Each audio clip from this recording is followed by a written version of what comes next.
Welcome to the Daily Bread Bible Study series. We are on day 19, Exodus chapters 11 through 13. And today we will hear the Israelites say to one another, "Let's get out of here." Now, last time we looked at 9 of the 10 plagues, and seeing the continued battle between God and Pharaoh go on, they will say, "Let's get out of here," because Pharaoh finally agrees to let God's people go. The 10th plague and the final plague, the death of the firstborn, will be talked about. And then we'll also focus on the very important event called Passover. So in verse 2 of chapter 11, we see the spoiling of the Egyptians as told in Exodus 3. And then in verse 4, we see God's final plague, the death of the firstborn in Egypt, the protection of the Israelites, and Moses shares the plan with Pharaoh, leaving in anger. Now, in chapter 12, the detail of the Passover is talked about, right? The beginning of it all in 12, verse 2, is the beginning of months, is this idea of the Passover. It is a central story for the people of Israel. So on the 10th of the month, you are to observe the Passover.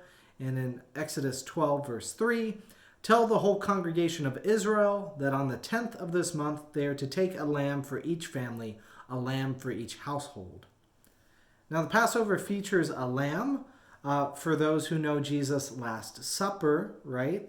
His death and resurrection. All of these elements sound very similar. Jesus is the Lamb of God who takes away the sins of the world. And so all of these types of symbolism with the lamb are familiar to us as Christians. Now, the requirements of this lamb are such. The lamb shall be divided in proportion to the number of people who eat it. The lamb shall be shared between neighbors and households, so those who are too small for a whole lamb shall be able to have some. The lamb shall be without blemish, and it shall be slaughtered on the 14th day at twilight. The blood will be placed on the door frame, the doorpost, and the lintel. And on verse 13, Passover is what's going to happen when I see the blood, aka nobody from the house will be have their blood sacrificed to God because of it. On verse 23, we learn that the destroyer will pass over that house, but visit houses that do not have blood. Now, you will eat the lamb on that night with bitter herbs and unleavened bread.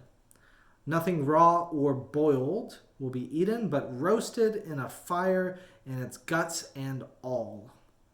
The lamb, nothing is to remain in the morning.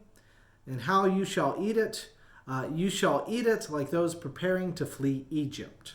The loins girded, shoes on, staff in hand, eat in a hurry. And this is the Passover of the Lord. The Passover is a day of remembrance throughout your generations, a perpetual ordinance. The Passover and the lamb, no leaven for 7 days. Repeated once again because clarity is important. It is the festival of unleavened bread. And it's hard to observe unleavened bread if you eat leavened bread, right? And so this is for this very day, I brought you your companies out of the land of Egypt, is explained as the reason for it. Verse 25, remember how you got to the promised land. And verse 26, here's what you tell your kids. When your children ask, what do you mean by this observance? You shall say, it is the Passover sacrifice to the Lord. For he has passed over the houses of the Israelites in Egypt when he struck down the Egyptians but spared our houses. So there's more instructions starting in verse 43. It says, no foreigner shall eat it, yet resident aliens can if they are circumcised. Circumcised slaves are okay to eat it, but no contracted servants can eat this. Eaten in one house, no part of it taken outside, no bones shall be broken. All of Israel shall observe it and must be circumcised to eat it. In verse 29, the 10th plague happens even to those who are prisoners in the dungeons. In verse 31, Pharaoh tells them to go, and the mission of the 10 plagues is finally accomplished. Pharaoh says, "Fine, you can let your people go." In verse 33, the Israelites are encouraged to leave from the scared Egyptians, who even then give them silver and gold jewelry, as God foretold earlier. Now, the number of people in verse 37 says it's 600,000 men on foot, besides children. In verse 38, there's along with a mixed crowd, the Egyptian wives and children.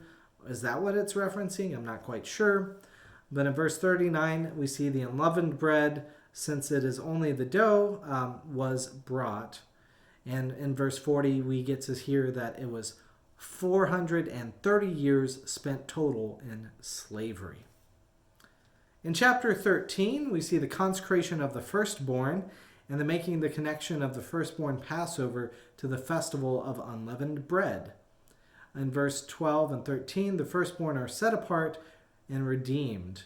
And so you offer the sacrifice in place of the firstborn, whose life and blood will be retained.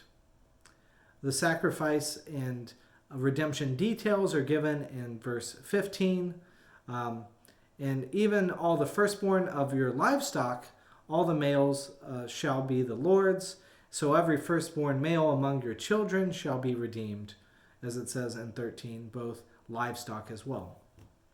Now, the importance of instructing their children in their traditions is retained, and to keep that identity before God, and to honor the events that led to their freedom from the promised land. In verse 17, God is cautious that the people are hesitant and rebellious, because bringing change is hard and must be managed well for any circumstance, much less positive ones. And we'll get more onto this in the later chapters, as we will see the Israelites in the wilderness grumbling and complaining that they want to be back in Egypt. But all of this, again, for us as Christians, this sense of the Passover reminds us as Jesus as the Paschal Lamb and the one who takes away the sins of the world. So this Passover was observed by Jesus and his 12 disciples on the night in which he was betrayed. And so his last night on earth gives even more meaning for this story for us as Christians. So the short of it is, if there's one important story from the Bible you need to know this one.